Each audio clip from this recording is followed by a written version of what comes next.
Hi, good evening, everyone. I hope all of you are doing well. So we're through with the Clat exam, and it's now time to focus on the next examination, which is your AILET on the 14th of December. Now, as you know, AILET, just like the Clat, is primarily a passage-based examination. But apart from the usual category of questions, that is, your tone-based questions, your uh, just one second, sorry.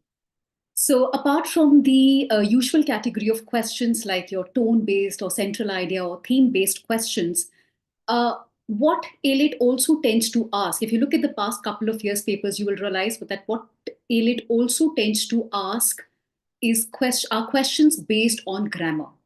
Now, these questions could be based on the passages or they could come as standalone questions, right? So what do we mean by this? Let's begin. Uh, like I said, based on the passage, So for example, if a passage comes, they could pick up sentences from the passage and ask a question on that. It could be a grammatically identifying the grammatical error in the sentence. There could be a tense-based identification. For instance, there are four sentences which are picked up from the passage, and the question could be, which sentence uses the past perfect tense, or which sentence has been written in the present continuous tense, right? There could also be phrasal verb or prepositional questions, which would come in the form of fill in the blanks. Or, like I said, they could pick up a phrasal verb from the passage. They could give you four options, out of which three would be phrasal verbs. One is the odd one out. Or they could pick a phrasal verb from the passage and ask you the meaning of that phrasal verb. So, like I said, the questions could be based from the language, which is the sentences which have been used in the passage, or they could come as standalone questions. If you see the previous year papers, they've also asked questions based on punctuation. For instance, I was looking at this paper, I think 2023, and the first, it says the author has used exclamation marks in the first paragraph. What does he imply, or what does he mean by using the exclamation mark? The choices were conviction, dramatic effect, emphasis, and one more. So again, punctuation-based questions could be based on the passage or they could come as independent questions. Then there was one question which was based on phrases. There were four sentences and the question was, which of these sentences is written or uses a participial phrase? So in today's session, we will be discussing all these different categories of questions that have come or are likely to come in the examination. So let's move ahead. And I also need to see if you have any questions. So let me just put on this, the YouTube on the, so in case you have any questions, you can write them on the chat box and your answers as we move along, because for each category, I have a couple of exercises for you. So we'll be doing a lot of questions, a lot of ways in which questions can be asked in the examination. So for the same category of question, we have a variety of exercises. So the main errors that you need to look out for, of course, there's a whole list of 10 to 12 errors that are commonly, which can, exist in a grammatical sentence. But the main errors that we need to look out for, we need to focus on for this examination are one, subject-verb agreement. That's a very, very common question that can be asked. Whenever you read a sentence, always look out for the subject. What or who is the author talking about? Once you have identified the subject, look for the verb. Is the verb in agreement with the subject? Of course, the ground rule is if the subject is singular, the verb is singular. If the subject is plural, the verb is plural. And there are around 13, 14 rules of subject-verb agreement, which we will be touching upon, some of which you are already familiar with, some which we will take up through the questions today. Similarly, you look out for the pronoun. The pronoun must also agree with the subject in terms of gender, number, and person, right? Then the second error you need to look out for are tenses and the verb forms. Like I said, the question could be what tense has been used in the following sentence, or the question could be which of the following sentences has been written in, say, the simple past tense or the present continuous or the past perfect tense. Verb forms, which include your subjunctives, your conditionals, all the different varieties in which the sentences, the verbs and the tenses are used. So we will be touching upon those rules as well, the zero conditional, first conditional, second conditional, third conditional, and the subjunctives. Pronoun errors, like I said, when you're looking for the subject, also look out for the pronoun. Look for the antecedent of the pronoun. Is the pronoun in agreement with the subject or not? Prepositions and phrasal verbs, they could come as fill in the blanks. There could be a sentence, fill in the blank with a suitable word, with a suitable preposition, or it could come in the form of phrasal verbs. Now, phrasal verbs, as we know, are verbs plus prepositions which carry a certain meaning. So they could, again, pick out the phrasal verb from the passage, or they could just use it as an independent exercise. Punctuation, again, like I said, punctuation could be based on the passage, or they could have an independent standalone question. So let's come to the first error, which is your subject-verb agreement error. We have done a lot of rules. We keep discussing the rules in class as and when we do the exercises.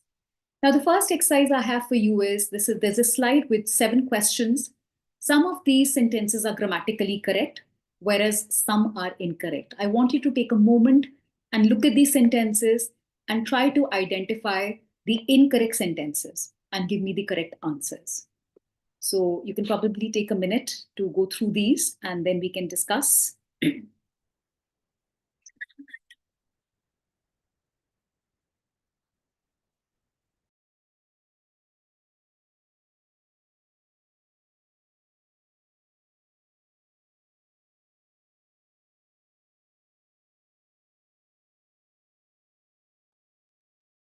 So any answers for these?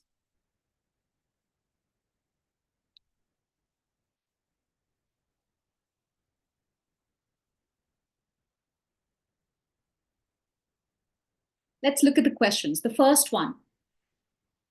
Neither Samantha nor Ruth have qualified the final round.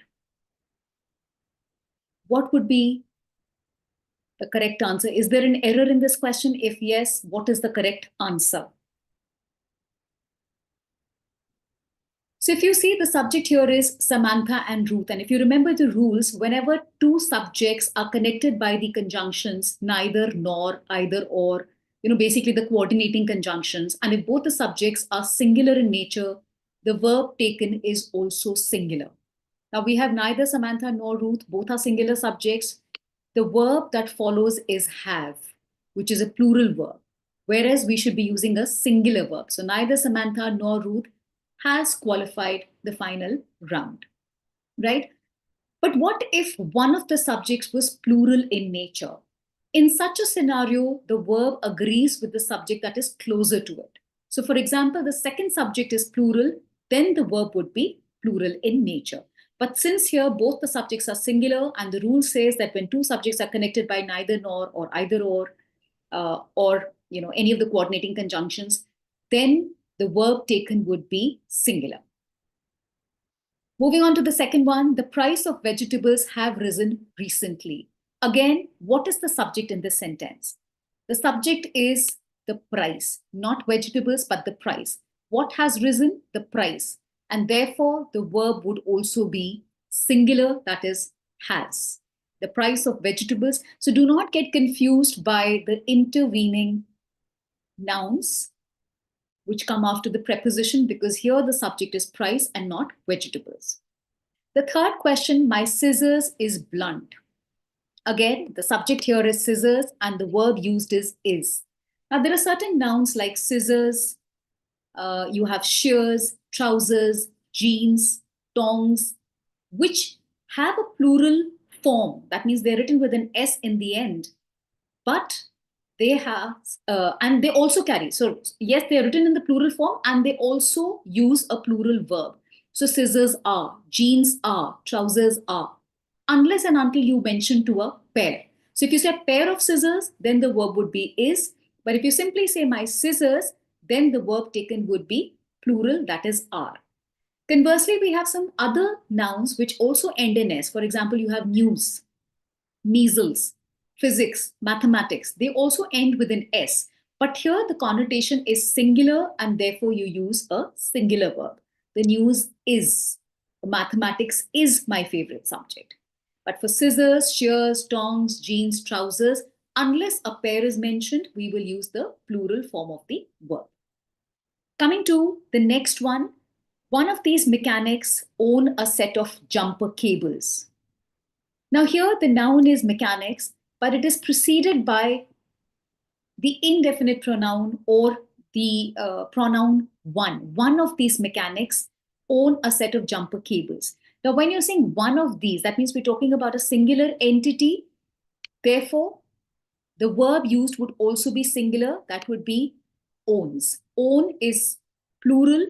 Verb plus s is singular. So owns would be a singular form. So one of these mechanics owns a set of jumper cables.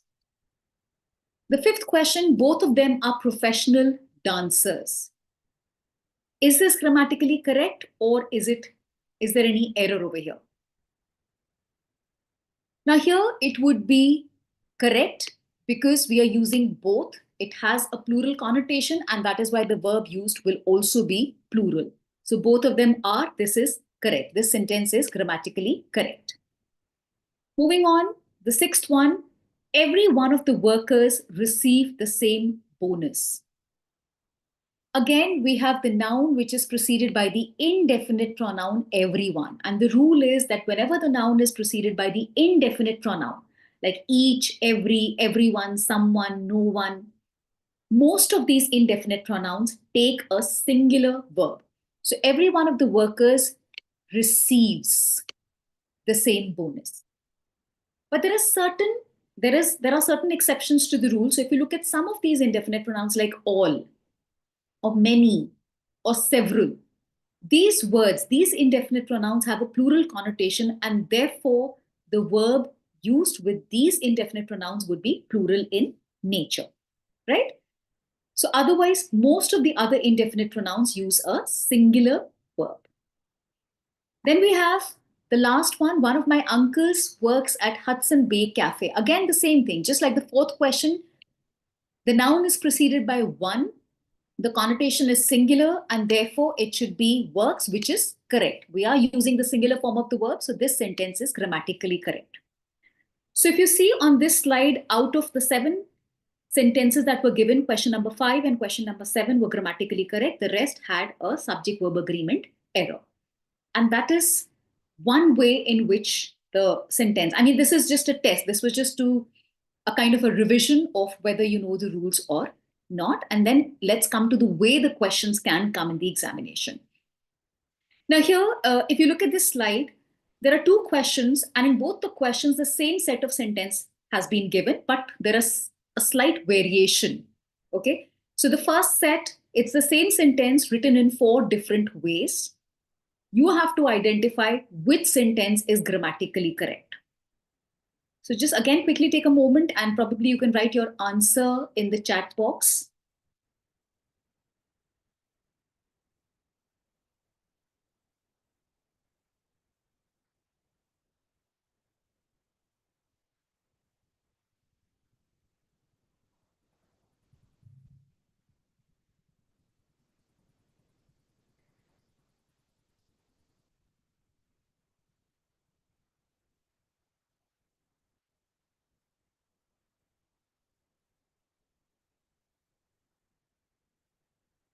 Okay, Darshita, I just saw your chat. You said, please explain the second on the previous slide. I'll just come back to that. But let's do this slide first.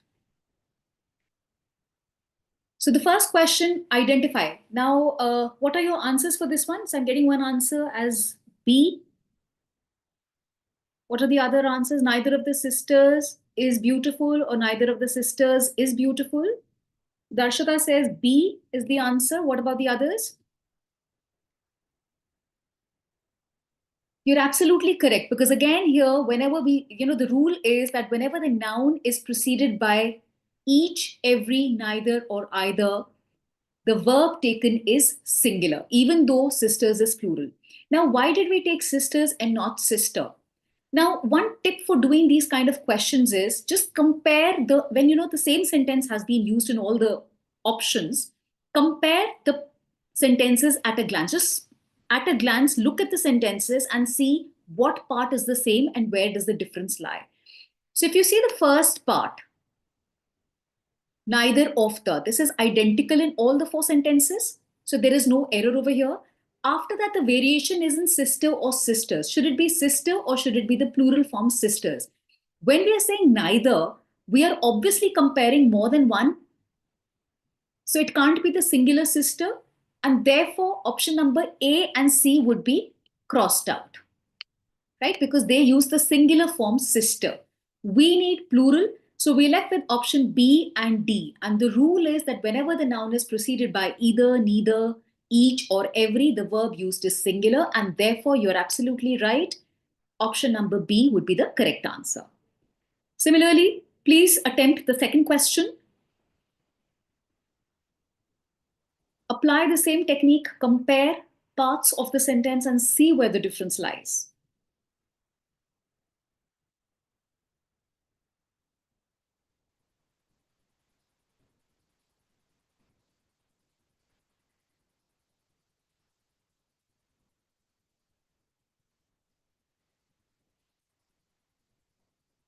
Okay, so can you give me the answer for the second one now?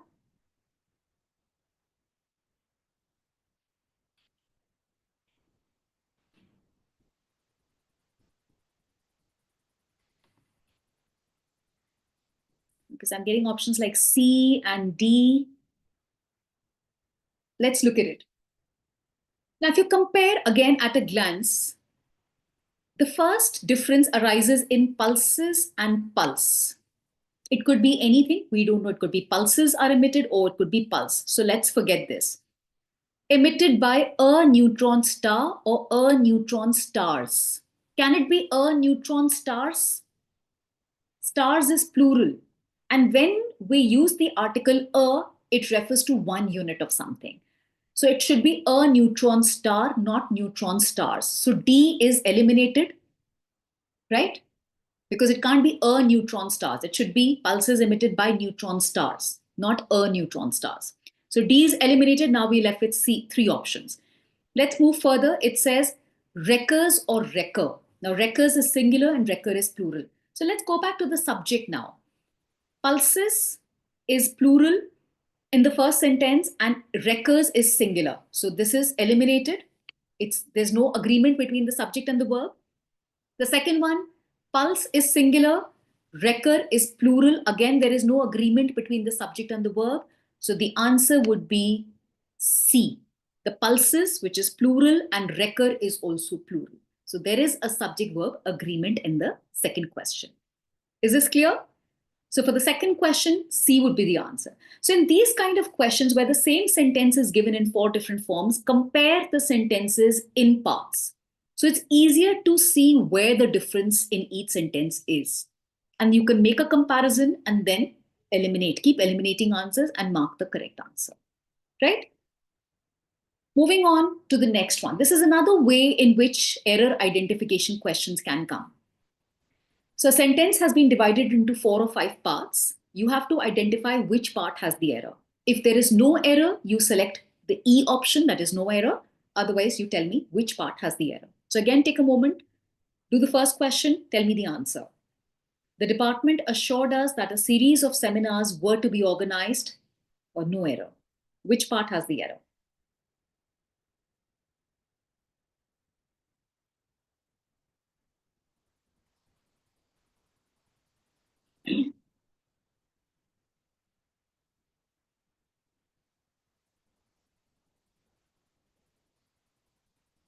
The first one, the department assured us that a series of seminars were to be organized. Which part has the error? Again, look for the subject, look for the verb. C, a series of seminars. What's the error here? A series of seminars is fine. There is no error in C. The error would be in D. Why? Now, if you look at this sentence, it has two clauses. The department assured us is the first one. So department is the subject, assured is the verb, which is, there is an agreement. Then the second clause begins with that a series of seminars were to be organized. What is the subject in this part? When we look at a series of seminars, what is the subject? No, it's not E, Digvijay. There is an error over here. The subject is series, not seminars. So a series was to be organized. The subject is series. Series is a collective noun which has a singular connotation. It refers to a unit. So therefore, series was to be organized, right? So the answer would be was to be organized over here. So the D part has the error. Let's look at the second question. A crowd of people are waiting for the actor. Again, which part has the error? Look for the subject, identify the subject first, and then look for the verb and see whether they are C. Very good. C is the correct answer. A crowd is the subject. Crowd is again a collective noun acting as one unit. So the verb would be singular. A crowd of people is waiting for the actor. Good. The third question, 3/4 of the land have been plowed. So what would it be? What's the subject here? When we talk about ratios, fractions, or portions, what is the subject? Is 3/4 the subject or is land the subject? Whenever we talk about, yes, it would be C again, Digvijay. Whenever we talk about portions, fractions, or ratios, the noun that comes after the preposition is the subject. So here preposition is of. The noun that comes after the preposition is land, and therefore land is singular. So this should be has been. 3/4 of the land has been plowed. Okay. D question, one of the issues which was discussed at the meeting was raised by him. One of the issues which was discussed at the meeting was raised by him. Now here, this one's slightly tricky. If you remember the rule of relative pronoun. So words like that, which are relative pronouns. And whenever you have a relative pronoun in the sentence, the antecedent, that is the noun which comes immediately before the relative pronoun, is the subject of the sentence. So in this sentence, we have the relative pronoun which, the antecedent of which is issues. Issues is plural in nature. So issues was raised or were raised. It would be were raised. So the answer is D. D has the error. One of the issues. Here, although the noun is preceded by one, but there is another clause over here, that is the relative pronoun is being used. And since there is a relative pronoun in the sentence, this is a very common error. And this is a likely question, with a relative pronoun, because these are slightly tricky questions. Whenever there's a relative pronoun in the sentence, that means that or which occurring in the middle of a sentence, look for the antecedent. Look for the noun which comes right before it.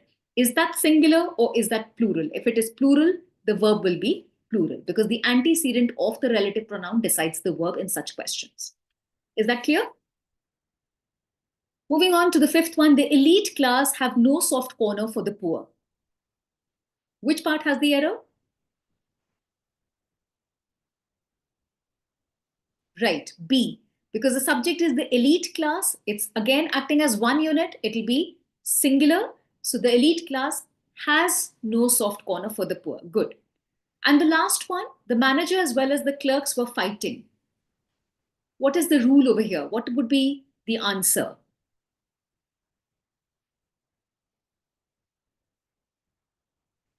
D, were fighting. Should it be was fighting? Why? Because here the subject is the manager. Whenever the subject, so one of the rules of subject-verb agreement is whenever the subject is followed by expressions like as well as, together with, in addition to, or with, they are to be ignored. Okay? So here only the manager is the subject, not the clerks. And since manager is singular, it should be was fighting. So you're right, absolutely right. Option D has the error. The manager was fighting. So whenever the subject is followed by these expressions, I'll repeat as well as, together with, in addition to, or with. Whatever comes after that is to be ignored. It is only and only the subject that decides the verb, right? So this is one way in which the questions could come. A sentence is divided into 4 or 5 parts. You have to identify which part has the error. Now here we are focusing only on subject-verb agreements, but when the questions come, you have to look out for all the kinds of errors. So that was for subject-verb agreement. There are a couple of other rules for subject-verb agreement, like we did in. So we've done in today's class. We did talked about indefinite pronoun when the subject is preceded, when the noun is preceded by an indefinite pronoun, the verb used is singular. Whenever we have neither nor, either or combining two singular nouns, the verb used is singular, unless one of the nouns, which is closer to the verb, is plural. Whenever we have a collective noun acting as one unit, the verb would be singular. But if the collective noun shows a division or a separation, for example, if I say the couple dash separating, is separating or are separating, what would be your answer be? Or the team dash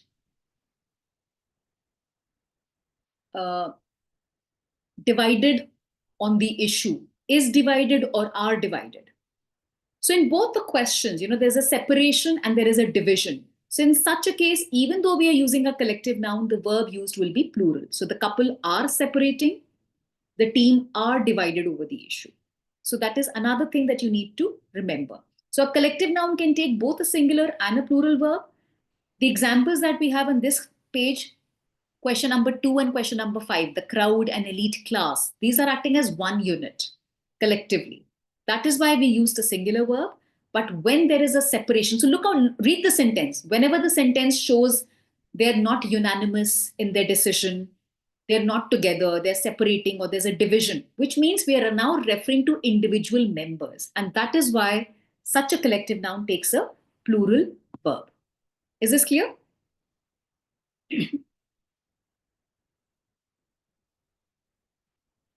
The rest of the subject-verb agreement rules are simple. Distance, time, and money takes a singular verb. Two nouns connected by the conjunction and takes a plural verb. So the rest you are aware. I just thought these ones, which are a little tricky, we would do today. So whenever there's a relative pronoun in a sentence, do look for the antecedent because that decides the verb. Okay.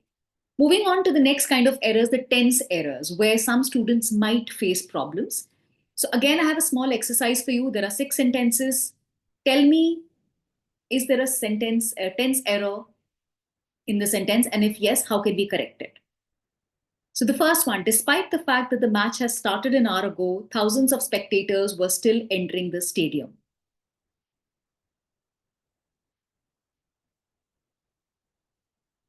No, Digvijay, your question, I just read your question. Team is divided in the decision? No. When we're saying team, a team has a certain number of members. Say a team has 12 members. When we're saying team is divided, what do we mean? The team, there are 12 members. So probably 6 have a certain opinion and 6 have another opinion. Or 8 have one opinion and 4 have another. So what are we doing here? We're referring to individual members, that A has this, B thinks this, D thinks this, or maybe A to C have one opinion and the rest have one opinion. So here we are referring to individual members. We're not referring to the team as one unit, and that is why we are using the plural verb. Okay, so the team are divided. Okay. Yes, the error is in has started, despite the fact that the match has started means present perfect. Okay, perfect means the action is complete. Okay, but we are saying the action is still, spectators were still entering the stadium. Here we want to use the simple past tense, despite the fact that the match started an hour ago. Okay, so when you say has started, it is present perfect. That means it has just finished. Whereas we are saying the match started almost an hour ago. So here it would be, despite the fact that the match started an hour ago, yeah, there shouldn't be any has, simply simple past tense. Match started an hour ago. Good. Second one, the committee members were discussing the proposal every Monday to ensure smooth progress. What should be used here? Now, the key is every Monday. So that means something is happening on a regular basis, as a routine, as a habit, not a habit over here, as a routine over here. So when something is being done as a routine or as a habit, like I brush my teeth every day or twice a day. So when something is happening as a routine or a habit, then we use the simple present tense, right? Yes. So the committee members were discussing is incorrect. You're right, Manas. It should be the committee members discuss the proposal every Monday because this is something they do on a regular basis. Good. Third one, If he left now, he will be able to catch the last metro. Now, this is an if sentence. Okay, so the rules are different for if sentence. But anyways, what should it be here? If he left now, he will be able to catch the last metro. It should be if he. So this is part of your first conditional, where the if clause sets the condition and the main clause gives the outcome. So what is the rule for the first conditional? That the if clause is in simple present tense and the outcome is in the future. If he leaves now, we are saying now over there, and left is the past tense, so that is contradictory. If he leaves now, yes, it should be leave. Leave me leaves. If he leaves now, he will be able to catch the last metro. So good.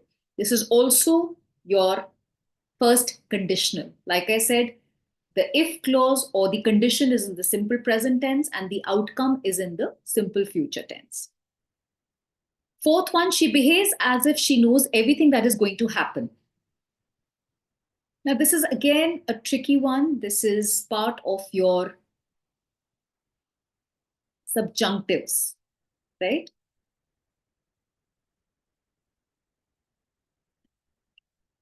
So whenever you have anybody, she behave. If she behave as if no, that's not correct.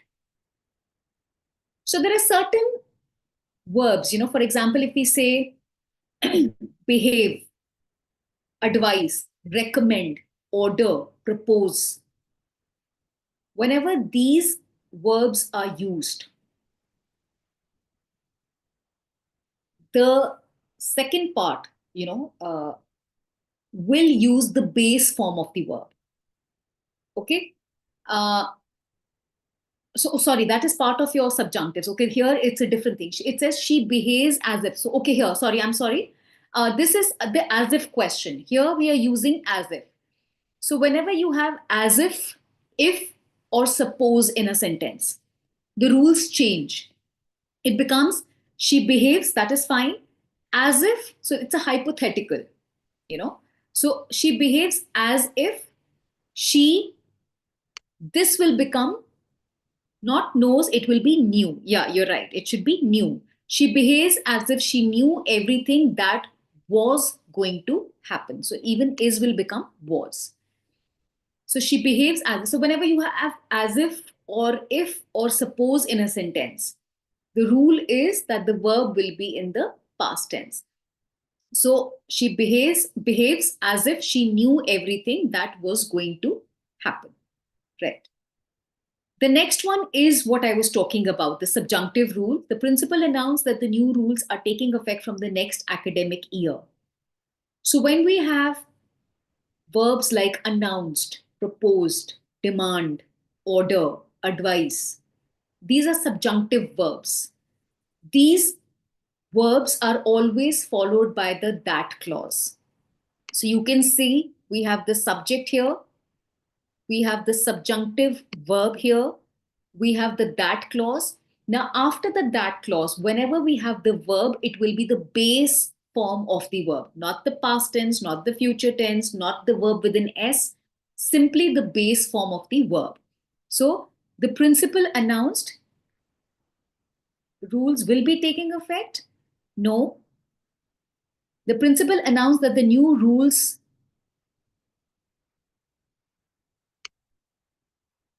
it should simply be take effect. I can't write with this, but take effect. The principal announced that the new rules take effect from the next academic year. No R, no auxiliary verb will be used, no ing form of the verb will be used, simply the base form of the verb will be used. Not even would. No, Sakshi, not even would. Nothing would be used. So the rule is in a subjunctive. Now, subjunctive is basically whenever you have, these verbs which convey a sense of urgency, command, authority, announced. There is a sense of, there's a command over here. So whenever you have announced or advised or recommend or order, So these are all subjunctive verbs, and the clue is that they are always followed by a that clause. So the principal announced that the new rules take effect from the next academic year. Now, there's a similar question in the sixth one. Try this. Darshita, because that's the rule. In a subjunctive, whenever we're using a subjunctive verb, the that clause is always followed by the base form of the verb. Because these sentences, they convey a sort of an urgency or an authority or a command or an order. So therefore, the rule is different over here. They use the base form of the verb. Now, similarly, you will do the sixth one. It is necessary that they are on time. So we have necessaries also showing an urgency or some sort of an importance. It is followed by the that clause. So the verb should be the base form of the verb. So what is the base form of are? Is, am, are, was, were are what forms of verbs?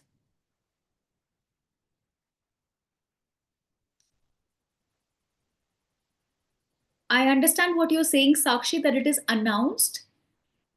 But what is the rest of the sentence saying? From the next academic year. The principal announced, but these rules have to take effect from the next year, right? So that can't be in the past. They are helping verbs, you're right, but they are known as the be form of the verb. So is, am, are, was, were are known as the be form of the verb. So here we will use the be form of the verb. It is necessary that they be on time. Okay? That they be on time. Understood?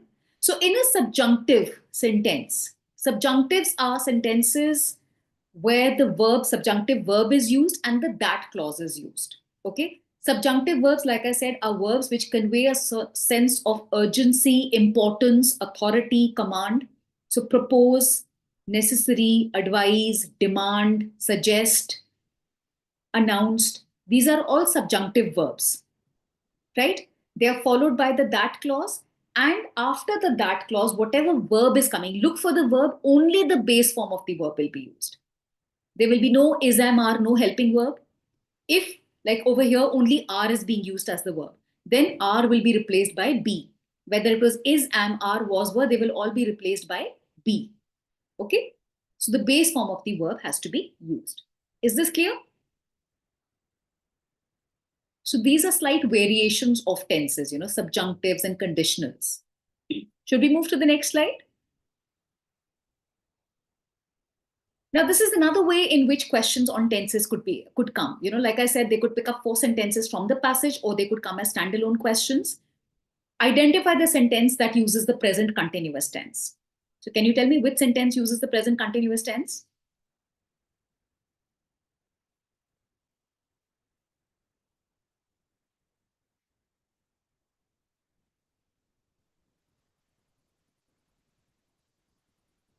Which sentence uses the present continuous tense? A, B, C, D?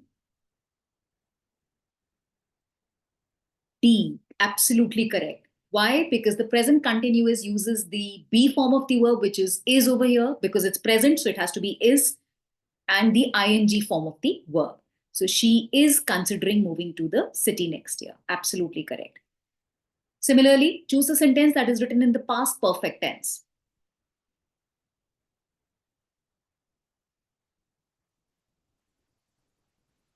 Which one is written in the past perfect tense?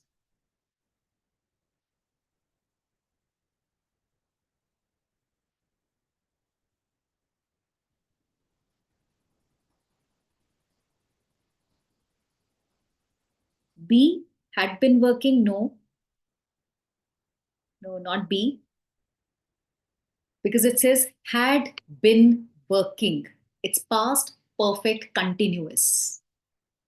C, absolutely correct. It will be C, had begun. The past perfect tense always uses, see, the perfect tense refers to a completed action, right? And the auxiliary or the helping verb which is used in a perfect tense is has, have, had. Has and have are used in the present. Had is used in the past, correct? So here we are asking for past, so it has to be had. Now we come to the verb that is used with the auxiliary, the main verb. The main verb in a perfect tense is the third form of the verb, which is your past participle, the ed form of the verb, you know, or the third form of the verb. For example, if I say eat, eat, ate, eaten. Okay, work, worked, worked. So the third form of the verb is used in a perfect tense. So here we have the show had begun. So this is the past perfect tense. Also, another very important feature of a past perfect tense is that it is not used independently. It is always followed by the simple past tense because it shows timing of action. There are two actions taking place in a past perfect tense. The show had begun before I reached the theater. So, which action took place first? The show began first. After that, I reached the theater. So, in order to show this difference in time or to show which action took place first, we use the finished action or the action which takes place first in the perfect tense and the action which takes place after that in the simple past tense. Okay? And that is a unique feature of the past perfect. A past perfect, I can't simply say the show had begun. That would be an incomplete and incorrect sentence because a past perfect tense is used to show two actions in the past, one after the other, such that one action gets completed and then the second action takes place. And that second action is always in the simple past tense. Is this clear? It's a very important concept because this is the tricky part in tenses, the past perfect tense. Clear? Okay.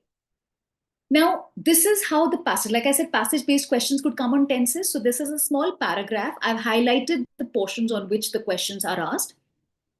So you can just quickly read the paragraph and attempt the questions.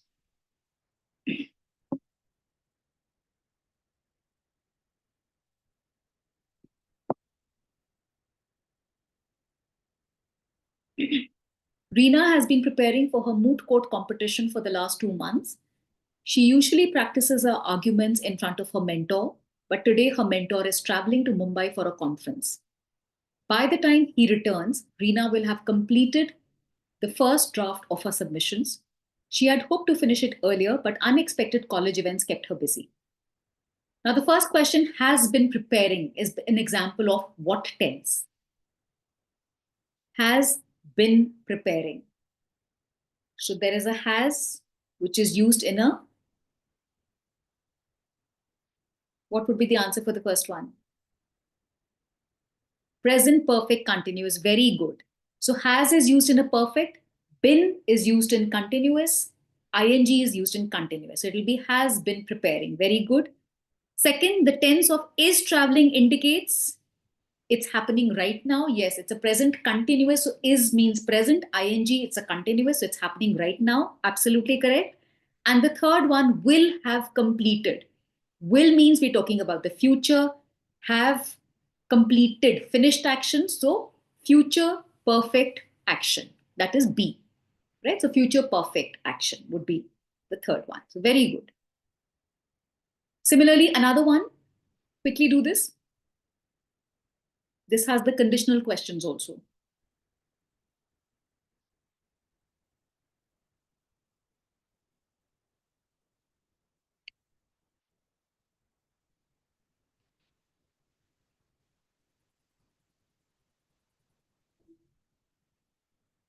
Arjun has applied for an international internship that begins in June. If he gets selected, he will travel to The Hague for 2 months.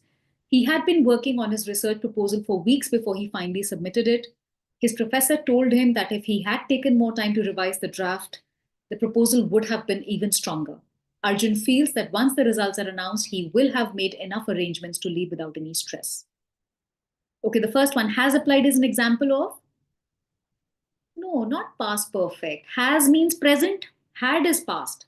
So has applied, present perfect. Yeah, present perfect. Has is present. Has, have are present, had is past. So has applied is present perfect. That means he's just recently applied. Second, the clause, if he gets selected, he will travel. So again, we just discussed the first conditional. The action is in the condition is in the present, outcome will be in the future. If he gets selected, he will travel, right? So Correct? It will be the first conditional. Third one, the professor's statement uses which conditional? If he had taken more time, the proposal would have been even stronger. What conditional is this? Now, the sentence basically talks about something, an action in the past.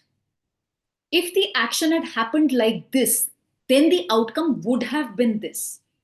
But because the action was not that, the outcome was different. So, what conditional is this? Absolutely correct, Sakshi. This would be the third conditional. No, this is not the second conditional, Manas. This is the all the conditionals. Okay, a quick revision of all the conditionals. So we have zero, first, second, and third conditional. Zero conditional means when the, like I said, all the conditionals use two clauses, the if clause and the main clause. The if clause sets the condition and the main clause gives the outcome. Now, zero conditional means that whatever the condition is, the outcome will always remain the same. So both are in simple present tense. That every time this is the condition, this is the outcome. If I sleep late, I wake up late. That means every time I sleep late, I wake up late.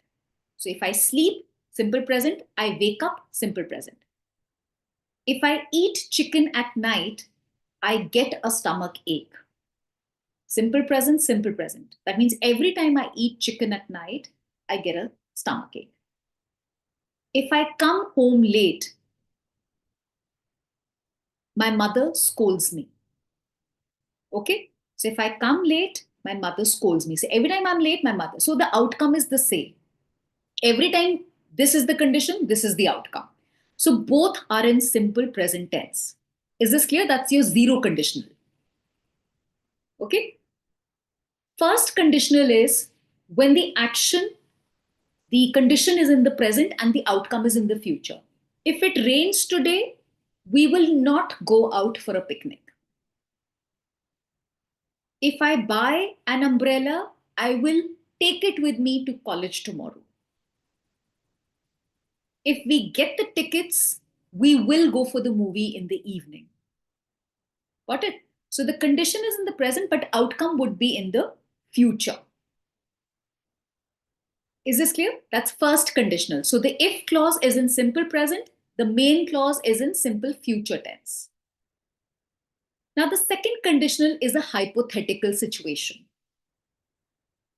आपने बचपन में करा होगा essay if I were the Prime Minister of India, right?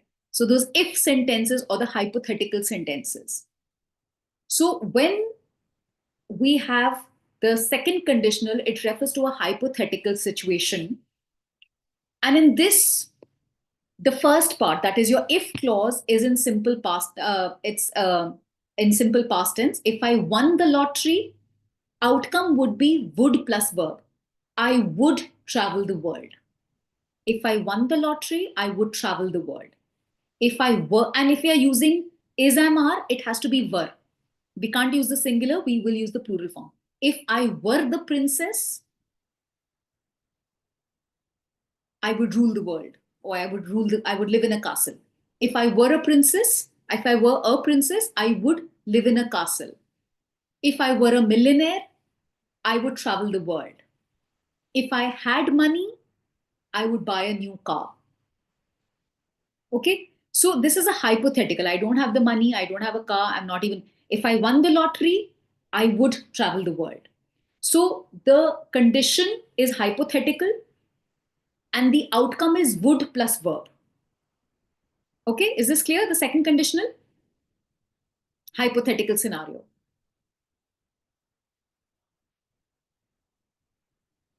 If he were, we will not use was. If he were the chief minister of Delhi, he would declare it a holiday tomorrow. Or he would declare it a holiday whenever, right?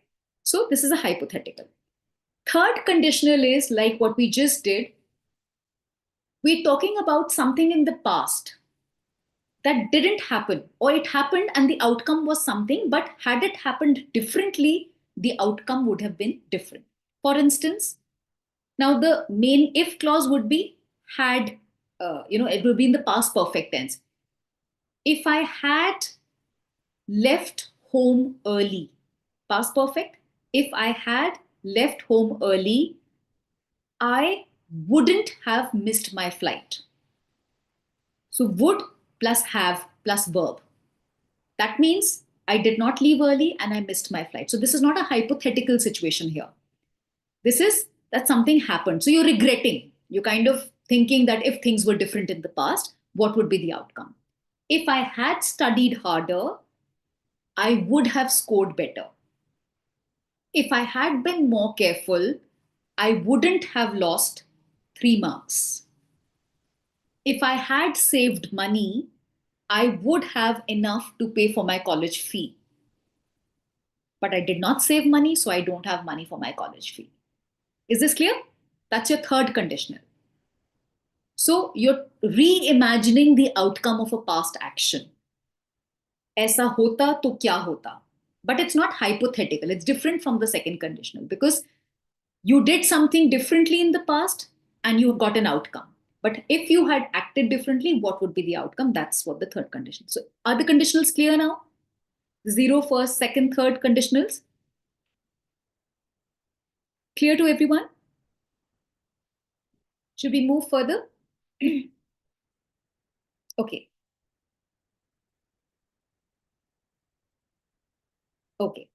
Now, I have just kind of made a little thing over here at a glance so that you don't get confused with the tenses. So here we are using the simple. So there are three columns. The left one uses the aspect, whether we are using the simple tense, continuous tense, perfect or perfect continuous. What kind of auxiliary and what kind of verb goes with each. So when we are using the simple tense, there is no auxiliary use except in the future tense. Like we say, simple present would be I work. Simple past would be I worked. Future would be I will work. So we will use will over there. Otherwise, there is no auxiliary use and the base form of the verb is used. In a continuous tense, we use the be form of the verb. What are the be forms of the verbs? Is, am, are in the present, was, were in the past, been, being when we use the in the passive. And the ing form of the verb is used. In the perfect tense, we use the has form of the auxiliary. That means has, have, had. So if there is a sentence which uses has, have, had along with the main verb, it has to be a perfect tense. If it is has or have, it is present perfect. If it is had, it is past perfect. The verb used is ed. And in a perfect continuous, both the auxiliaries are used. Be plus the has form. That is been. And in the be, we use the been form. Have been, has been. And the verb used is the ing form. I have been going, she has been working. And it normally refers to a time duration. I have been working since morning. She's been cooking for 2 hours now. Okay? It has been raining continuously for 3 hours. So there's always a reference to some time duration. Okay? In a perfect continuous tense, whether it's present perfect continuous, past perfect continuous, or future perfect continuous. So this is just at a glance. Probably you can take a picture. So if you look at the auxiliary, you should be able to guess what tense the sentence is using. Clear? Next, coming to the other categories of errors, we have prepositions and phrasal verb errors. So these usually come in the form of fill in the blanks, and I think most of you are comfortable with the prepositions, but we can just quickly go through these. He fainted, dash the lesson. What would the answer be? In, since, at, during.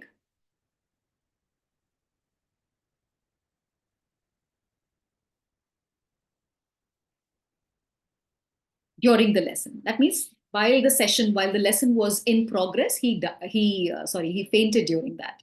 So during the lesson. Second one, it was seen dash him dash his own eyes. So you have to fill in two prepositions here.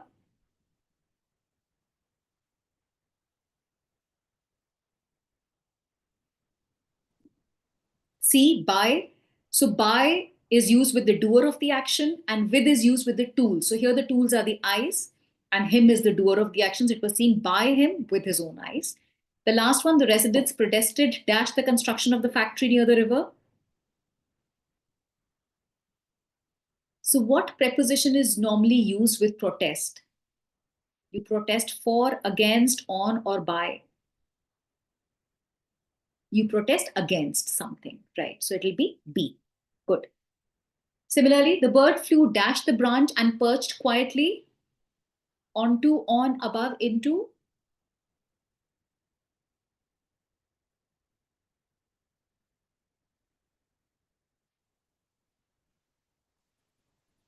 What will this be?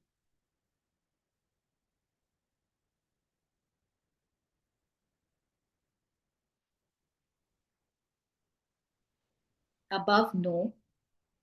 So above indicates a level, so something is, for example, the helicopter hovered above my house. So it's be showing a level.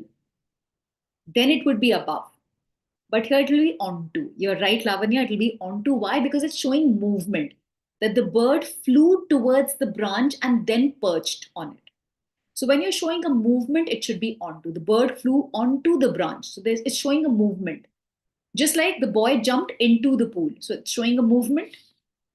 If the boy is already in the swimming pool, you will say he's in the pool. But if he's jumping, you will say the boy jumped into the pool. It's showing a movement. Similarly, the bird flew onto the branch and perched quietly. Okay. Will it be I wore a jacket above my sweater or over my sweater?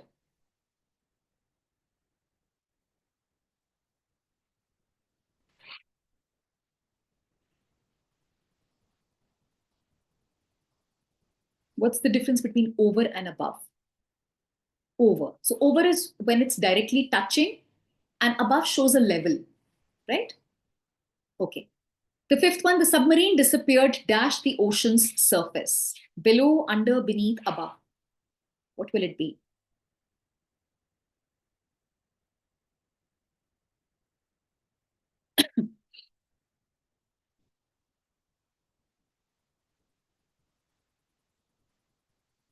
Quickly. Be under, no. The answer would be beneath over here.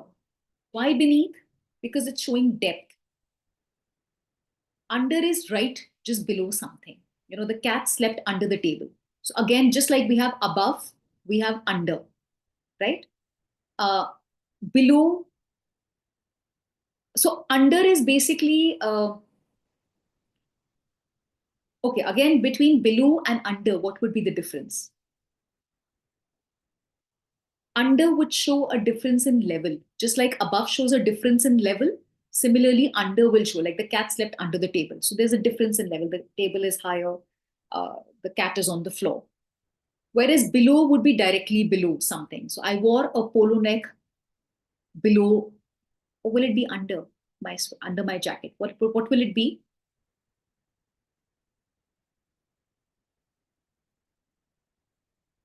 Under would be, I think, directly under something. And below refers to, um, so here it will be, I wore a sweater under my jacket because it's directly under something. So it's not so much about touching. I think it will be directly under something. So the cat sleeping under the table is because it's directly under something. And below, I think, would be at a distance. Okay. Right. Here we will use beneath because we're talking about depth. So the submarine disappeared because it's going deeper and deeper into the ocean. So that is why beneath the ocean surface, it disappeared. That means it's gone deep. So since we are showing depth, we will use beneath. Okay. So that will be as far as your use of beneath, under, and below are concerned over here. Then prepositional errors could also come as phrasal verb errors, where phrasal verbs are verb plus preposition, which have a meaning different from the meaning of the verb. So, for example, the speaker asked the audience to hold on their questions until the end of the presentation. Is hold on correct, or should we use some other phrasal verb over here? Now, again, these kind of questions could come from the passage. They could pick out a sentence from the passage, or it could come as a standalone question.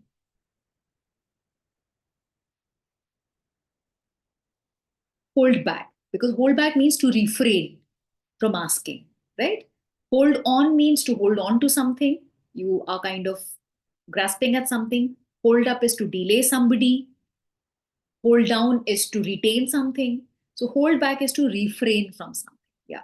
Second one, the activists vowed to bring out the issue at the next public hearing, regardless of the opposition. What will it be? Bring up, bring about, bring down, bring out.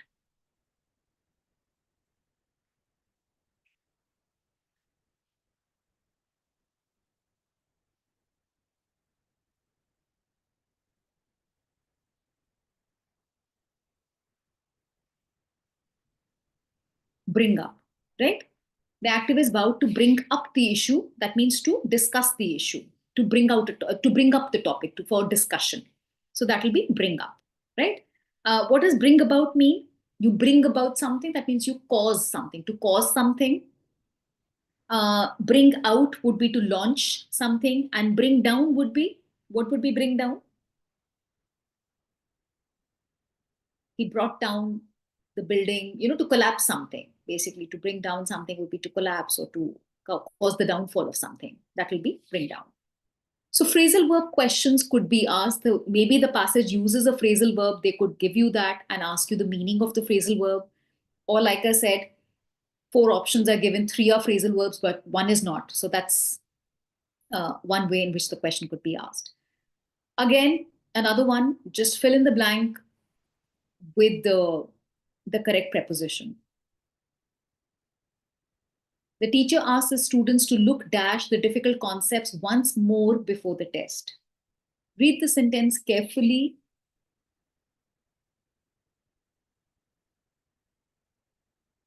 Look up, look over, look into, look out for. Look over, very good. Look over means to just go over something once more, to revise. So to look over something is like a cursory glance, to revise something. Look up means to search, look into is to investigate, and look out for is to, kind of be of help to someone, to look out for something, for someone, to protect someone. Second one, have you any influence dash the principal? Will it be upon, over, on, with?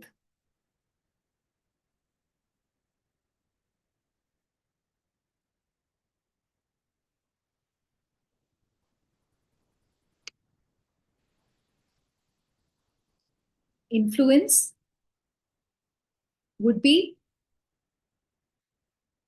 with whom? With or upon or over or on? On the principal? No. So here, if you look at the first 3 options, look upon, look on, or look over, it implies a sort of control or authority. Whereas if you use with, it shows that do you have any kind of connection, or you are any effect with the person, on the person. So if you have an influence on someone, that means you're on a position of authority and you have control over that person. So then we use influence on or over. So there is a control or authority, or you are at a senior position. But here, the sense of the sentence is that do you have any connection, or do you have any way in, with the principal? So that will be influence with the principal. That means, will she listen to you if you say something? So with the principal.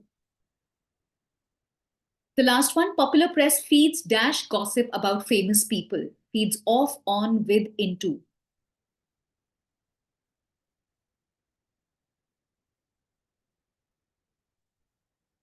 Why not over? Like I said, Darshita, over means control or authority. Okay. So basically, the sense of the sentence is that, will the principal listen to you? Whoever it is, will the principal, whoever you are asking this question to, it's not that you have a control over the principal, right? Principal is the head of the institution. So we're not saying that somebody is above the principal and has control over the principal. We are saying that will the principal listen to you if you say something, if you come up with the proposal, do you have influence with the principal? Feeds on gossip? No, it'll be feeds off gossip. Feeds off basically means it gains advantage from something. To feed off means to gain advantage from something. So popular press feeds gossip about famous people, feeds off gossip about famous people. That means by writing about famous people, it gains advantage or it becomes popular, right? No, it doesn't say influence. You have to fill in the blank. Have you any influence with the principal? Influence with the principal means when you say influence with, the moment you change the preposition, the meaning changes. Influence over means that I am in a position of authority. I control the principal. So the principal is subordinate to me. So when you have influence over the principal, that means I'm in a position of authority. She's below me, she or he is below me, and I control. But when I say influence with the principal, that means I know the principal or I'm on friendly terms with the principal. And if I put in a word, she or he will listen to me or will pay heed to my suggestion, thought, idea, whatever. Okay, that is what with means. So popular press feeds off gossip means to gain advantage from something. Feed on is basically to gain nutritional value by eating something. Feed with is mm, to feed with. Feeds with. Will they be feed with?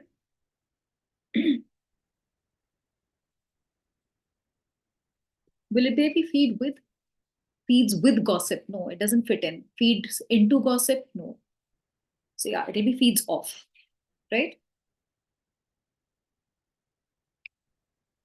Okay, now this is how I was saying the phrasal verb question could come from the passage. They pick out a phrasal verb from the passage, and or maybe if there are a couple of phrasal verbs from the passage, or maybe they're not used in the passage, it's just an independent question. Three of them are phrasal verbs, one is not. So which one is not a phrasal verb according to you?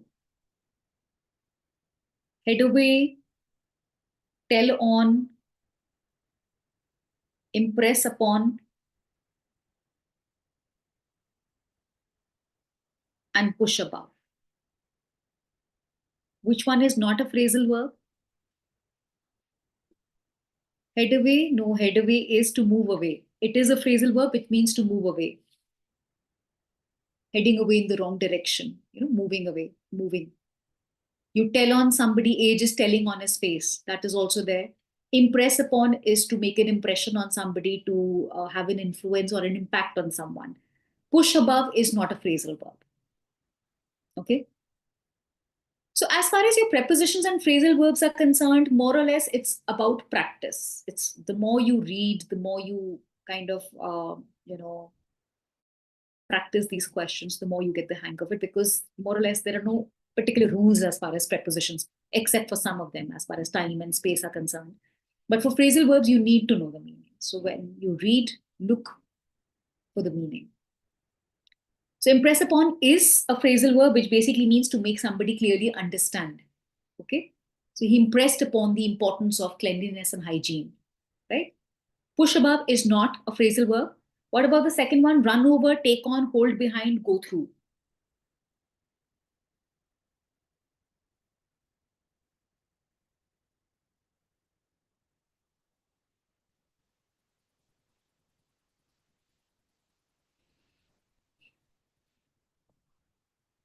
Hold behind, right?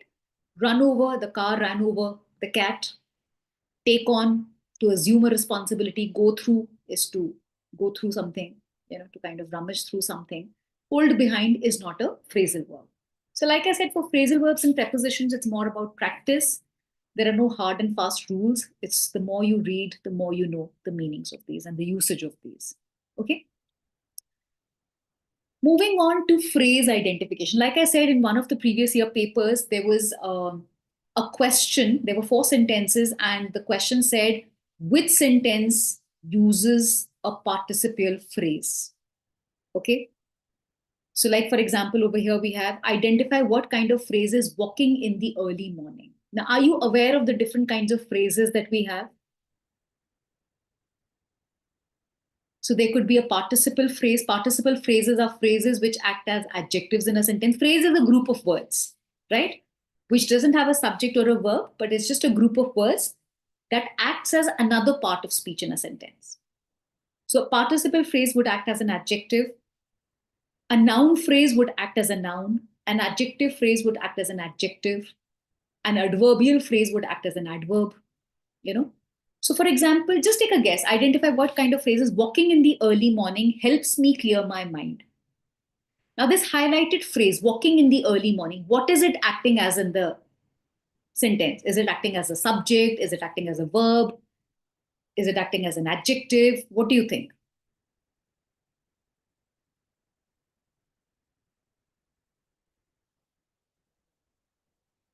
The entire phrase is acting as a part of speech. Gerund phrase, absolutely correct. It's acting, no, it's not acting as a verb. Because walking in the early morning kind of is naming an activity. The verb here is helps. What helps me clear my mind? Walking in the early morning. Now, since it's beginning with an ing, now we know that ing words are verbs, but an ing verb that acts as a noun is known as a gerund.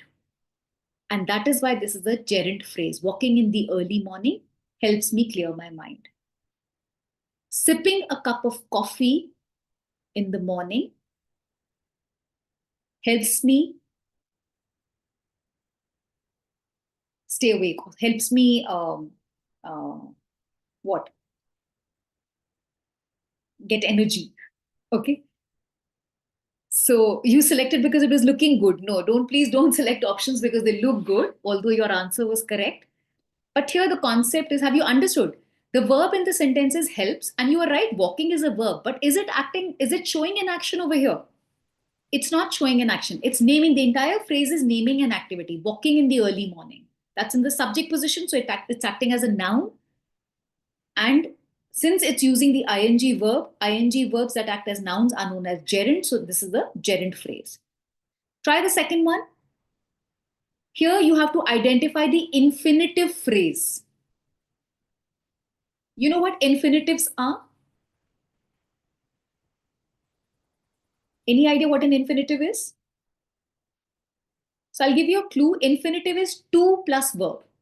For example, if I say, I asked her to sit down. So to sit is an infinitive.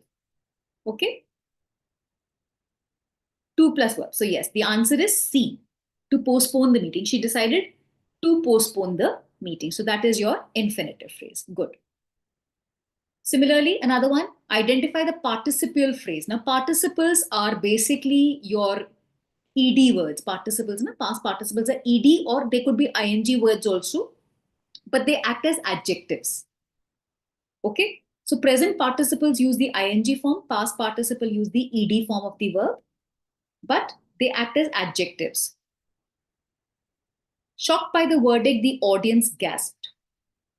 Now, what is the participle phrase? So there's a phrase which is acting as an adjective. That means it is modifying a noun. Now, in these kind of questions, if you see there is a comma, so there are two clause over here. The second part begins with the audience. The audience is the noun. What is modifying the noun? The first part, shocked by the word. Who was shocked by the verdict? The audience. So shocked by the verdict is modifying the noun. Since it is modifying the nouns, it is a noun, it is an adjective. So the option would be C, shocked by the verdict. I'll give you another example.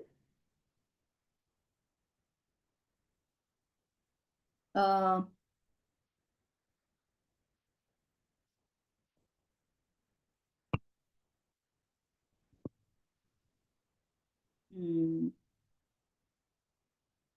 Coming down the stairs,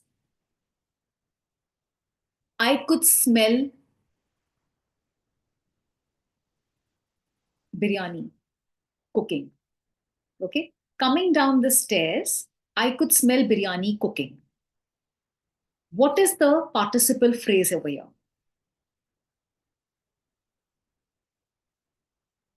Coming down the stairs, comma, I could smell biryani cooking. Or I could smell biryani simply. Who could smell biryani? I. Right? And now who was coming down the stairs? I. So the whole phrase coming down the stairs is modifying I. Coming down the stairs, who was coming down the stairs? I. So since it is modifying the noun I, that would be your participle phrase. And coming down, it's written in ing, so this is a present participle. That's why I said participle could be ing also, but it's not acting as a noun in the sentence. That is why it's not a gerund. So there's a slide. I have a small chart for you, so don't worry. That will clarify things. Try this one. Identify the infinitive. Again, infinitive, remember, is 2 plus verb. The students gathered in the hall to discuss the changes in the timetable. So what would be the infinitive phrase here? To discuss the changes, right? So infinitive is 2 plus verb. Simple to identify. Now here I've got a chart for you again. Phrase type, the function, and the example. So a noun phrase acts as a noun. For example, if I say the bright red car sped fast. What sped fast? The bright red car.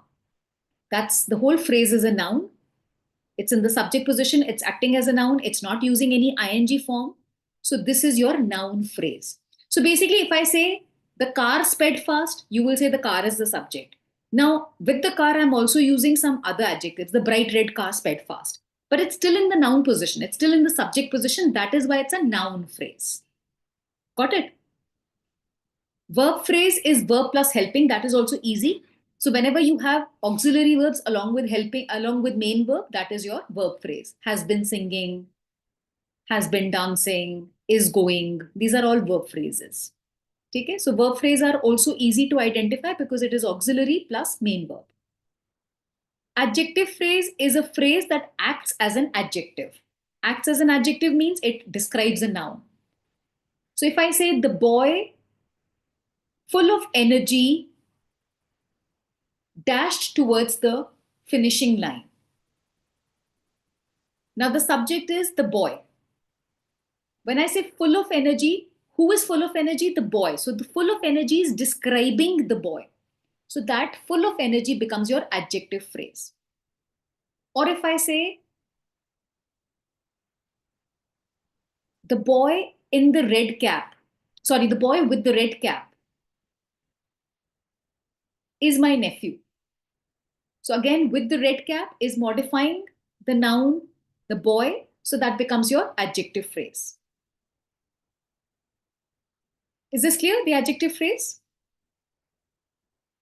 Similarly, you have adverb phrase, prepositional. Prepositional phrase is also easy. In the garden, it just uses a preposition followed by a noun.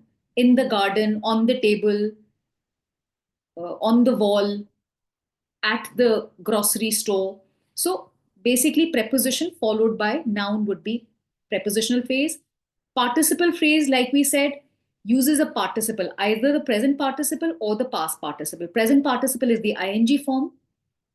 Past participle is the ed, the third form of the verb.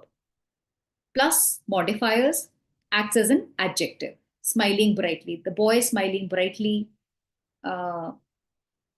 Smiling brightly, the boy walked towards me. So that will be participle phrase. Gerund phrase, we just did an example, the ing form that acts as a noun. Dancing in the rain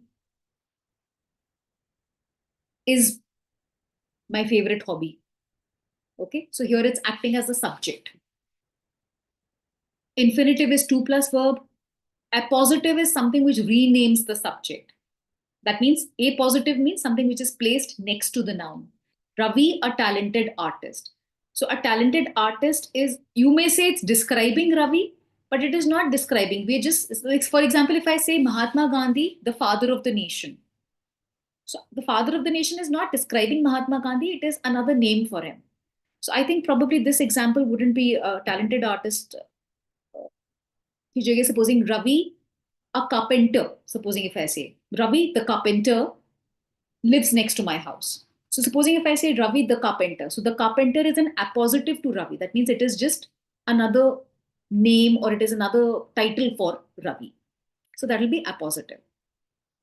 So I don't think appositive and all is important for you, but I think the ones which are important for you could be noun phrase, adjective phrase, prepositional, since that has come, gerund. Infinitive is easy now, 2 plus verb is infinitive phrase, right? So you can probably just take a picture again and revise these as and when required. Okay, then punctuation related questions. Now again, when I looked at the question papers, like I said, there were paragraphs given, punctuation has been used and the meaning was asked. So you can just quickly, this was one type of question that was asked. So you can just read this and answer.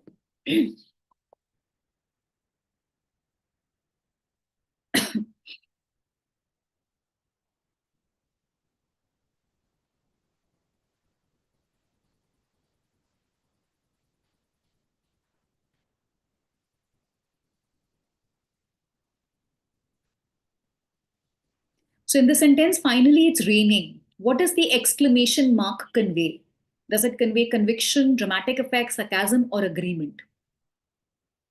Now we know the function of an exclamation mark is only to convey strong emotions, right? Or they are used for effect.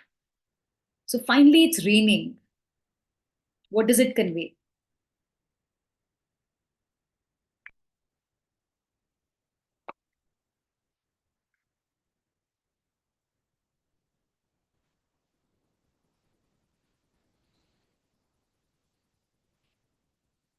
B, yes, dramatic effect.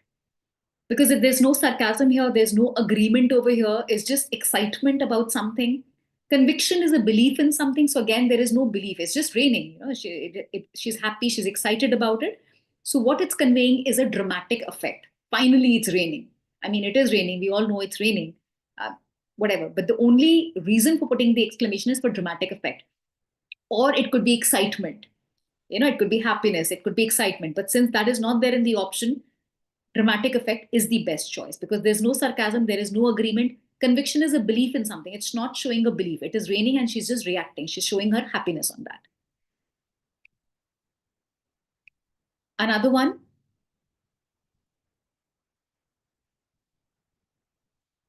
again, it's on exclamation mark.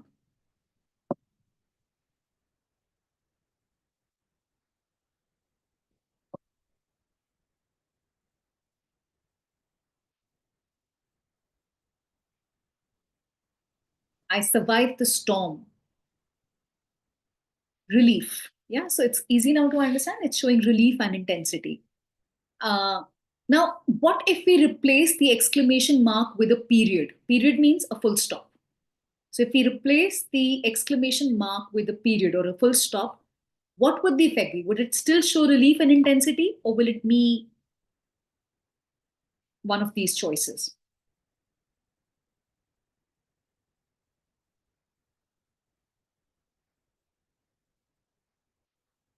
A, yes, factual and less emotional. So that intensity of emotion. So just by changing one punctuation mark, the intensity changes.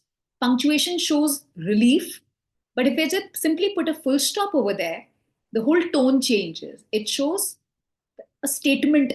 It's kind of just stating a fact, so it's not that emotional. So this can also help you answer your RC questions. The way the punctuation marks have been used will help you determine what the author is trying to convey. Okay, another one. Now here the question is, which sentence contains a punctuation error? It's just a variation on punctuation questions.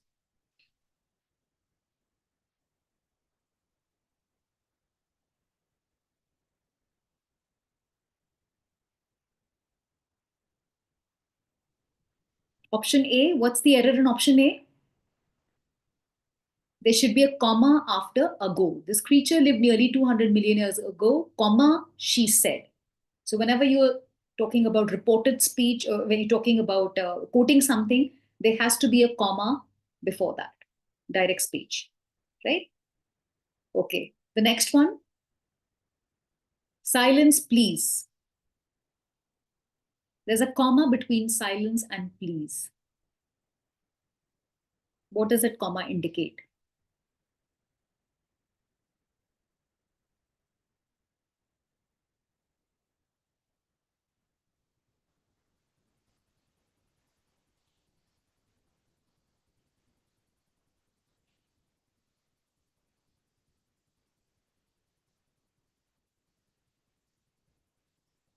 Not A. No, it's not separating two commands. No, it's not making a restrictive clause. B, yes, indicate a pause for politeness. Right, Vasundhara? So here, silence, please. So that comma is always used for a pause. Okay? Here, we're not separating two commands. Basically, the purpose here is to indicate a pause for politeness. Second question, the dashes around Sam. However, one boy dash, Sam dash, continued to whisper.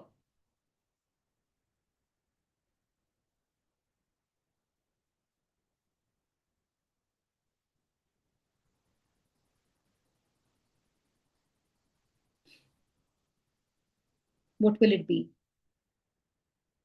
Is it emphasizing additional information? Replacing the parent? Yes, all of the above. No, it'll be all because it is giving additional. When we say boy, the additional information is the name of the boy, Sam. Replace parenthesis. Parenthesis basically means brackets, anything that you want to put in brackets. So we could have put the name in brackets. So instead of putting brackets, we're putting the dash and writing the name. So yes.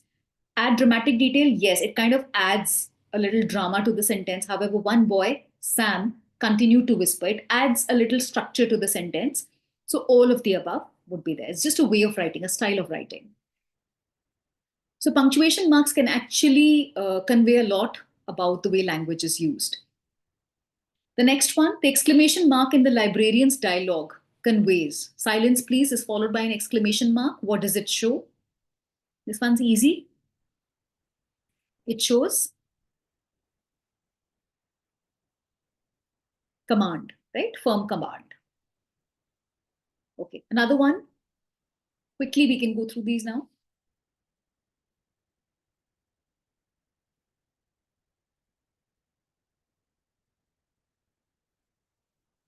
So when there are two dots used, these are colons. When there's a dot and a comma, that's a semicolon. I hope you know that. Yeah. So the colon after market is correct because no, not C. It's not separating clauses. A colon is used to introduce a list. Okay, whenever you are going to introduce a list, we use a colon. So I went to the market to buy apples. I'll put colon, fruits, vegetables, stationery, toiletries. So I'm writing down a list. So whenever you're introducing a list, we use a colon.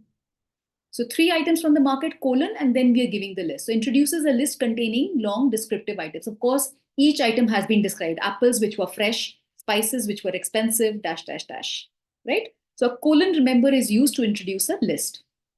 The next one, the semicolons in the list are necessary because we are saying apples which were fresh, semicolon. Spices which were, we are not using commas here now to separate each item. Otherwise, we would say apples, comma, oranges, comma, clay pot, comma, spices. But here we are using semicolon. Why? Why is it necessary to use a semicolon here?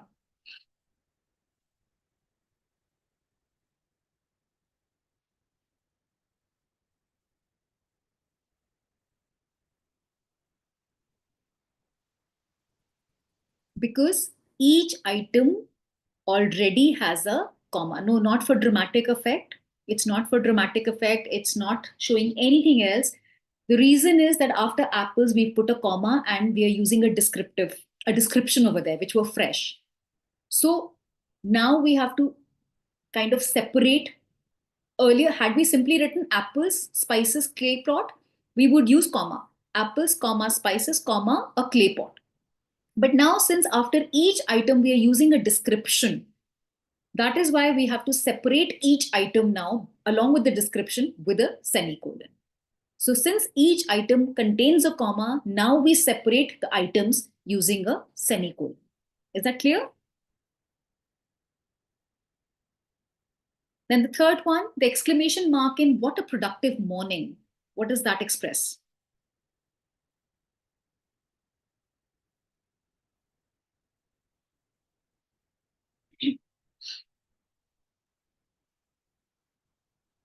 Enthusiasm. Yeah, that's easy. Enthusiasm. Now, I've just made this just for a quick revision because I think primarily the confusion is, when to use commas and full stops and question marks and exclamation marks. But the confusion usually is in using semicolon, colons, and dash. So just a small exercise. Quickly, we'll read along and answer each. She had only one hobby. Okay, so just to give you a brief, like I said, colon is used to introduce a list.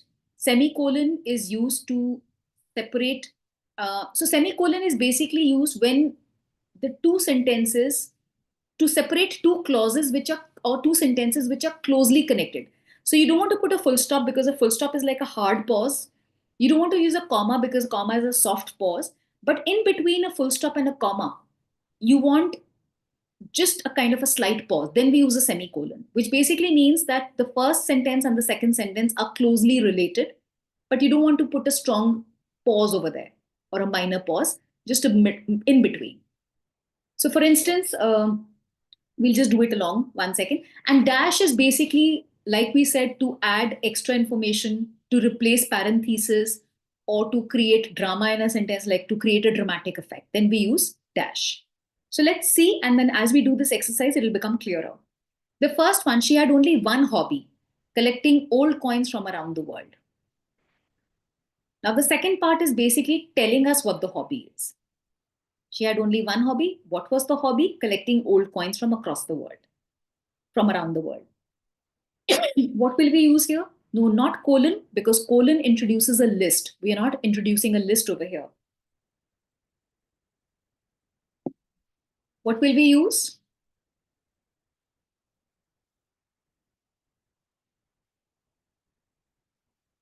We'll be using a dash.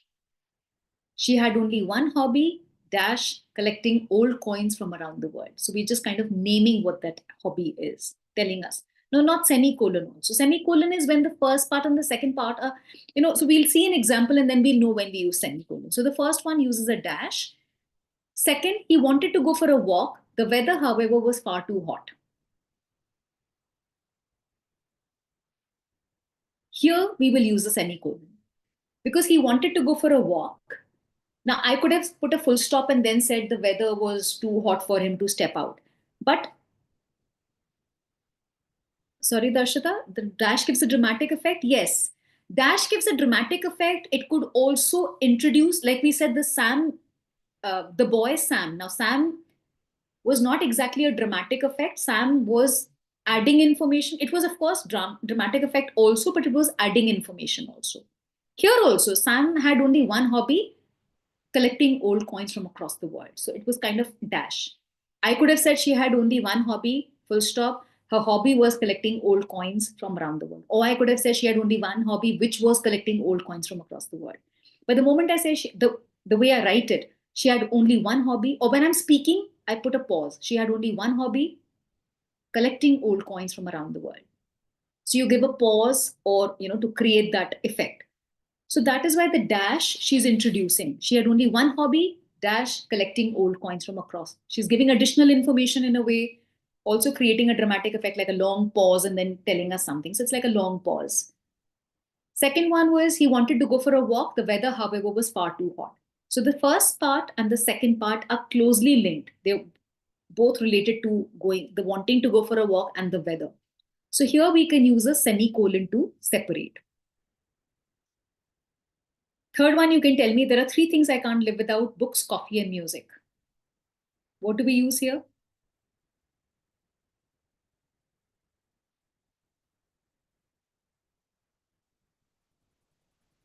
Colon. Very good.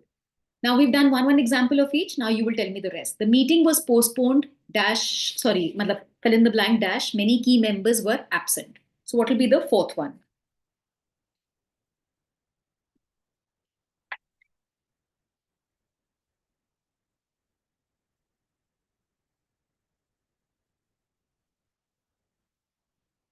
The meeting was postponed. Many key members were absent. Yeah, we could use a semicolon over here. Yeah, because the first part and the second part are closely related. It was postponed. Many key members were absent. Fifth one, she hesitated for a moment, then agreed to help us. Sorry, fifth one, Ria tried her best, dash, she couldn't finish the test on time.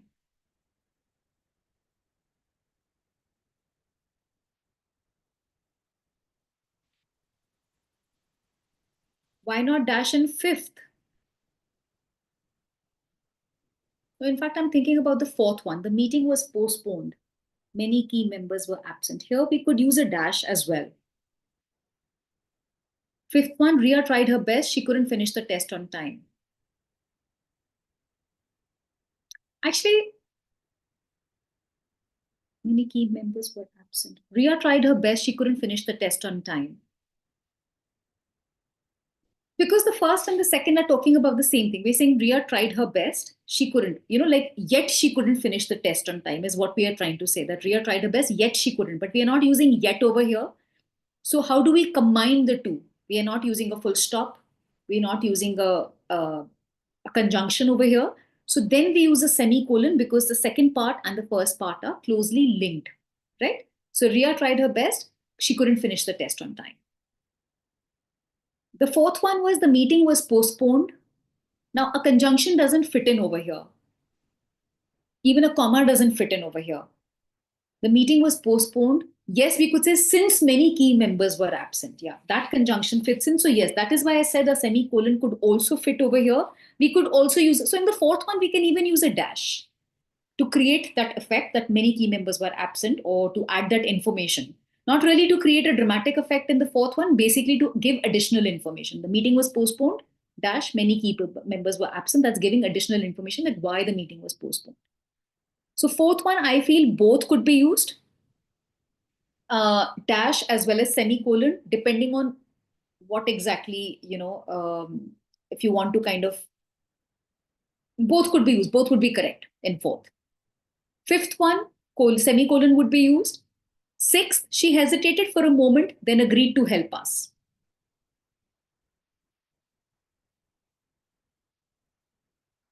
What will be in the sixth one?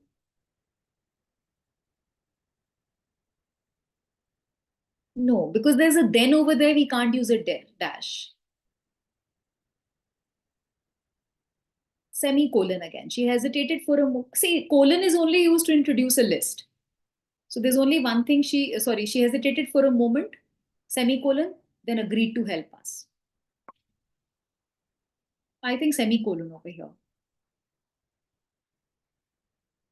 Seven, there is only one thing she feared, failure.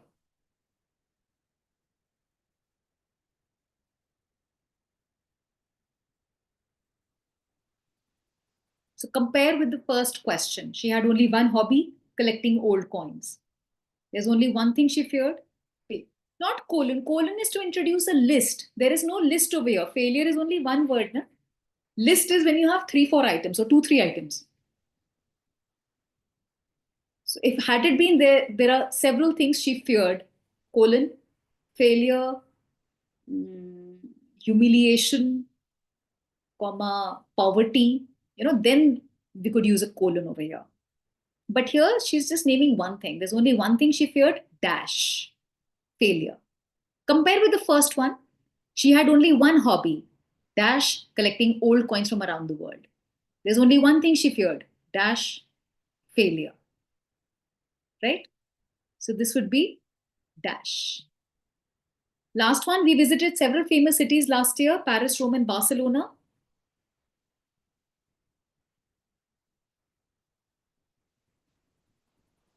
This one you can tell me.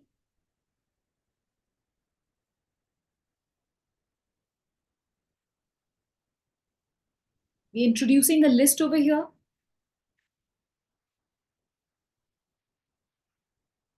So basically, here we will use a colon because we're introducing a list. You can also use a dash. So a dash and a can be used actually basically anywhere to create an effect. When you want to add that effect or you want to give additional information, then. Now, in the eighth sentence, we visited several cities last year. We can use a dash also over here to give additional information. We can use a colon also over here because we are listing. We're giving a list of places, Paris, Rome, Barcelona. So we can use a colon also here. So it can be interchangeable. So sometimes the punctuation marks can be used interchangeably. Like for example, in the eighth one, we can use a dash and a colon. Both would be correct. Seventh one would be a dash because you are again giving an additional information. When you're giving additional information, so eighth one, you're giving additional information, then we use dash. You can even put a colon because you're listing out more than two places. So you could use colon or dash both. Seventh one, we're just listing one. So we can't use a colon over there. Semicolon also not because the two sentences have to be closely linked to each other. Okay. Like, for example, the fifth one, she tried her best, she couldn't finish. Now, these are two independent sentences. Ria tried her best is one sentence, she couldn't finish the test on time is another sentence. But they are closely related, that she tried and couldn't finish. That is why we are using the semicolon. So, semicolon is used when the two sentences are closely related to each other. Okay. So, then we use the semicolon in such a case. Does it make sense?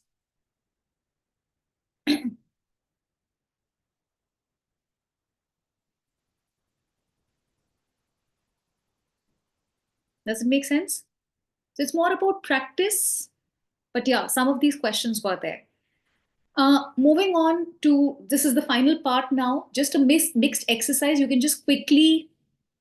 Now, earlier we were doing one category of question. Now, this is like a mixed exercise. You have to identify the error. So we'll quickly do these. Neither of the explanations were convincing enough to persuade the committee to reconsider its decision. Which part has the error?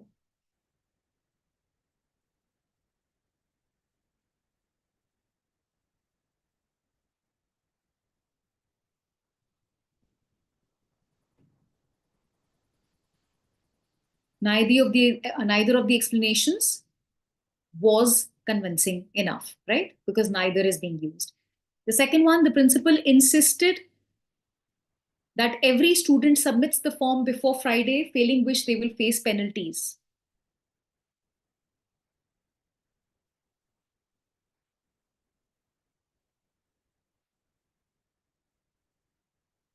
Difference between its and its is its with an apostrophe is a contracted form of it is. Okay. Whereas its without the apostrophe is a pronoun, which shows uska. Reconsider its decision, uska decision. So it with an apostrophe is the contracted form of it is. Okay, it's my name. It is my name. That is what it means, right? So the second one, the principal insisted that. Again, subjunctive. Insisted, it's showing urgency or a command. That clause is being used. So we will use the base form of the verb. The principal insisted that every student submit. You're right, B is the answer. Submit the form before Friday. Not submits, but base form of the verb submit. By the time the firefighters arrived, the building was already collapsed due to a short circuit in the basement.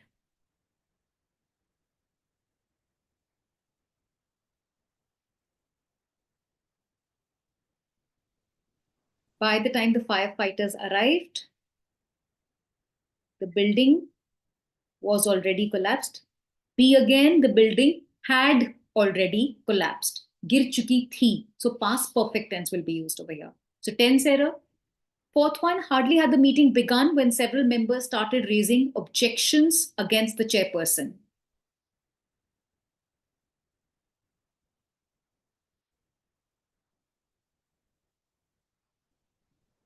So here there is no error. We use hardly with when. Hardly had the meeting begun when several members started raising objections against the chairperson. This is absolutely correct. There is no error in this question.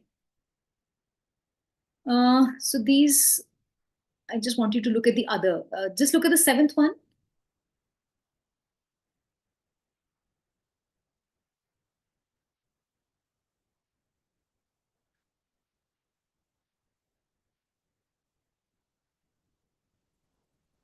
The museum, along with its rare manuscripts, were destroyed in the fire late last night.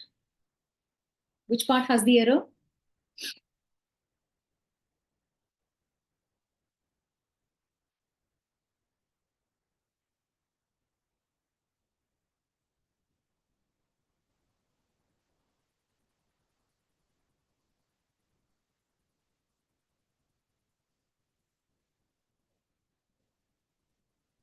Was destroyed, right? The museum, along with its rare manuscripts, was destroyed. The noun is followed by any of these expressions that is to be ignored. Eighth, she insisted that he apologizes immediately, even though she knew he had made no mistake.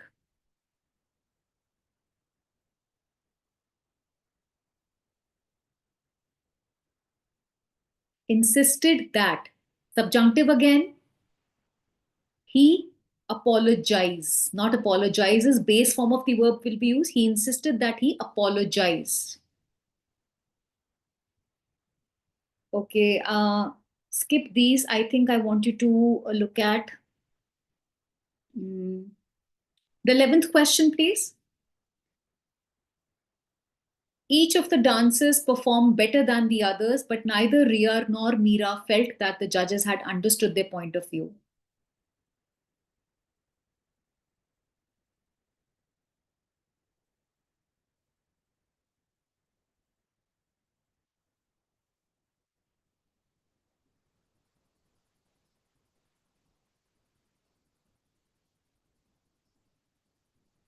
So each of the dancers, each is preceding the noun. So each of the dancers performed better than the others, but neither Ria nor Meera felt that the judges had understood.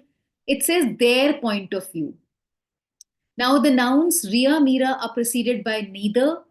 So that means we are using a singular verb and therefore a singular pronoun also.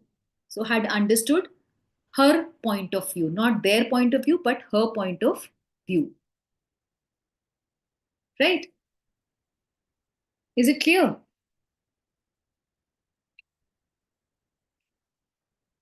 12th, we have done the similar question. 13th question. The principal asked she and I to review the complaints and decide between the two teachers who should handle the new batch.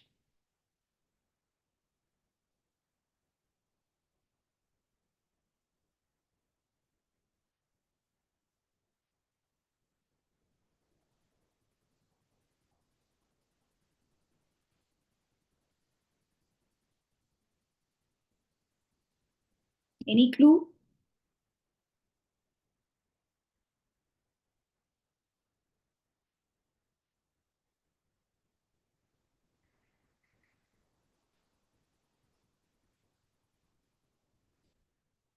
The principal asked her and me because it's coming after the verb. We have to use the objective case of the pronoun, right?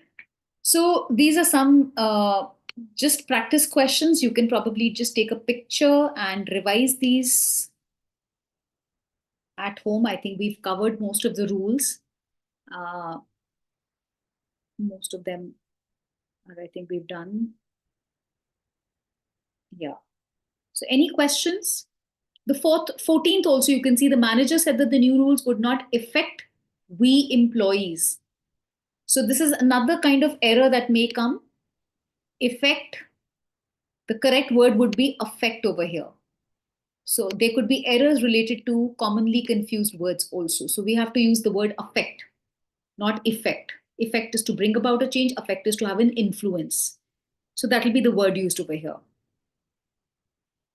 And the last one, 15th, the lawyer argued that the witness's statement contained less contradictions than the previous version, which made her testimony more reliable. What's the error over here?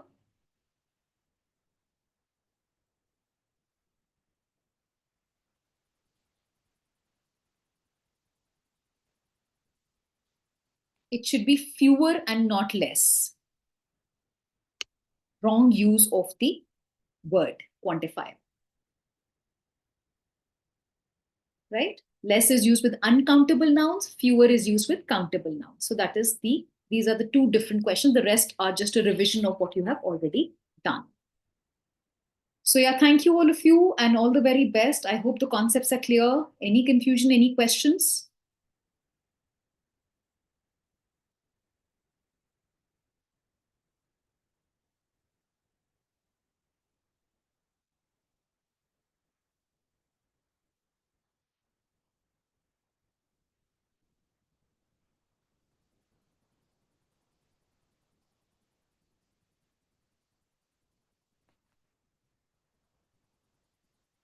Okay then, all the very best. And thank you everyone.